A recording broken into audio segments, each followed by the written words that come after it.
welcome to my Let's Fairy. Today I'm going to be reacting to your Zelda confessions. Roll the intro.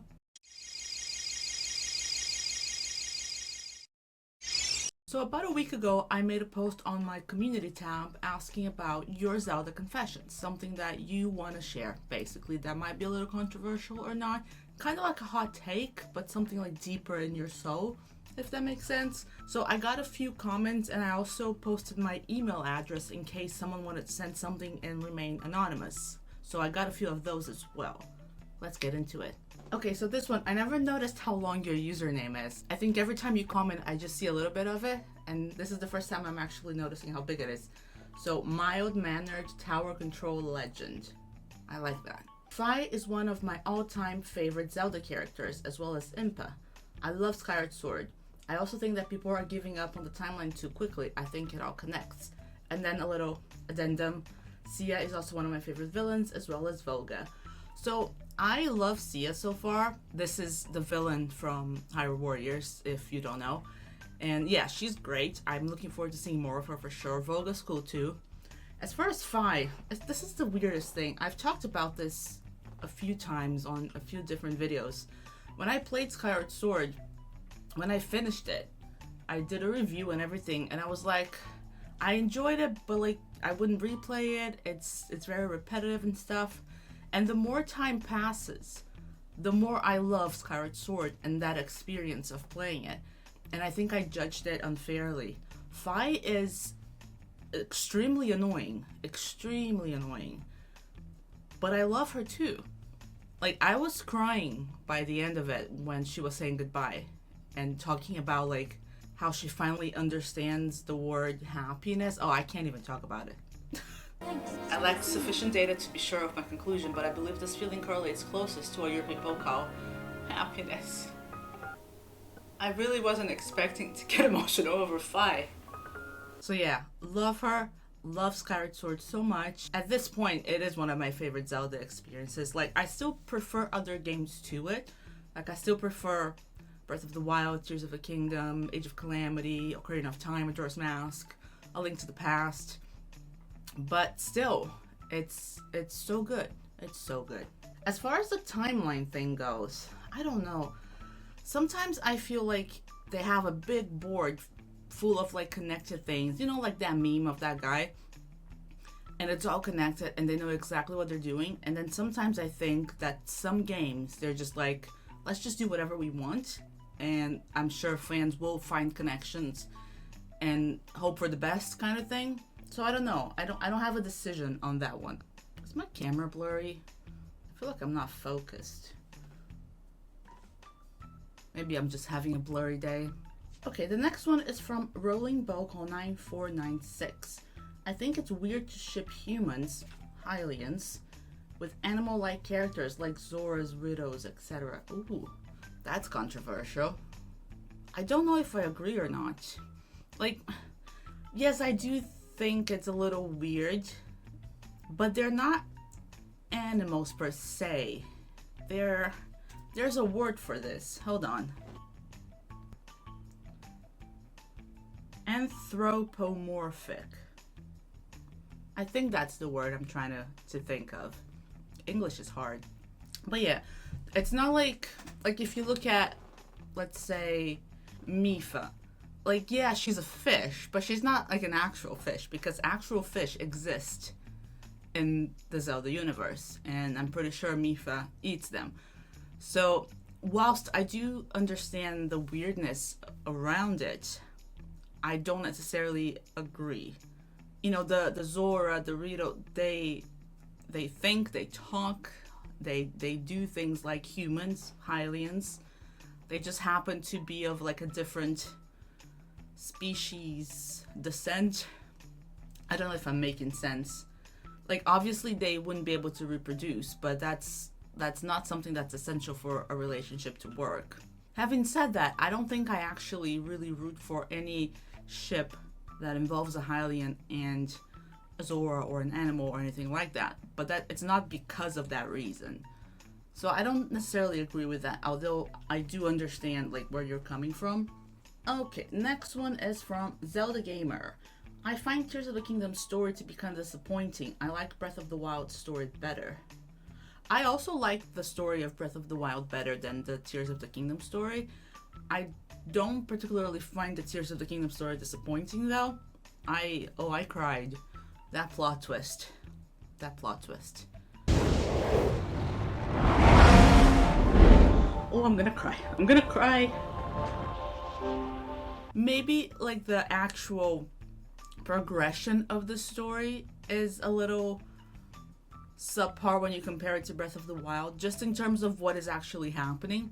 In Breath of the Wild, you have such a vast world that feels so lonely, and then you're gathering memories and everything is like making sense, and you're almost like building the world that used to be. And in Tears of the Kingdom, because everything is being rebuilt, it's like you're very connected to the present and the things that are happening then and there, but you're also gathering memories, and I suppose it can feel a little disconnected. But I like the story quite a bit. Maybe we could have used a little bit more about the first sages as far as who they are as people, but I think that's gonna flesh out in the Age of Imprisonment Hyrule Warriors anyway, because I think part of the charm of the Breath of the Wild memories was getting to know the champions, whereas with Tears of the Kingdom, you're getting to know Rauru and Sonia, but everyone else is just kind of like, and Ganondorf, but everyone else is just kind of like not fleshed out. So there is that for sure. But I do like the story quite a bit. Okay, next few from Razor Rex. I'm not the biggest fan of Majora's Mask. I love Majora's Mask, but I understand that. Majora's Mask is very specific in what it provides, which is anxiety. So I don't think it is for everyone. I think the time loop, the resetting of the time and stuff, it's a very specific type of mechanic, and it is not for everyone. So I don't really judge people for not being super into it, even though I think it's great. I like Wind Waker more than Ocarina of Time. That's wild to me. But maybe it's because I'm not a huge fan of Wind Waker. I talked about this a little bit on my ranking, my tier list of all the Zelda games I've played, and Wind Waker was not very high. I just didn't really like it. And Ocarina of Time to me is one of the best. Do you know why that is? If you can comment like a little bit of why you prefer Wind Waker to Ocarina of Time, I'm quite curious. They are super different as well, so it is hard to make a very accurate comparison. But yeah, I know, I'm not with you on that one, I'm sorry. I prefer Malon and Link. I see this a lot, and I think it's super valid, because I think Malon and Link, it's like Link's shot at being normal in a sense. It's like if he wasn't the chosen one, and if he wasn't like tied up with this destiny thing, then he could have a very happy normal life with her, and I think that appeals to a lot of people. So I completely get that. Like, I like him with Zelda, but I completely understand that. It's like the yearning for some normalcy almost. Okay, this is the first one from the emails. I actually pretend to like Tears of the Kingdom way more than I actually do. Sometimes about the game, I think you meant to say some things about the game just didn't age well in my heart and brain, and I don't really feel like going back to it like I do with Breath of the Wild. That's interesting. I also do not feel like going back to it as much as I do with Breath of the Wild, for sure. Like when I think about the new versions that are coming out for the Switch 2, I'm way more excited about replaying Breath of the Wild than I am about Tears of the Kingdom. This is something that I've said a million times, like Tears of the Kingdom is a better game objectively, but I just prefer Breath of the Wild. There's just something really magical and like emotional about the story and about the gameplay. So I agree with that in that sense. I urge you to not pretend though. Just be honest. This did not have to be anonymous. You can say your truth. You can say your truth. I think a lot of people have a lot of feelings about Tears of the Kingdom. I love it, but I do have my issues with it for sure.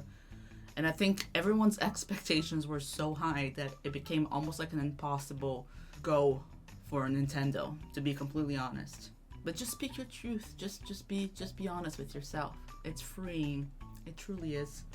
Okay, next one from the emails. Twilight Princess has too many flaws in the pacing of the game than people admit. I think people like it because it has an edgy vibe and style, but the game itself drags on. Okay, so I haven't played Twilight Princess. I haven't.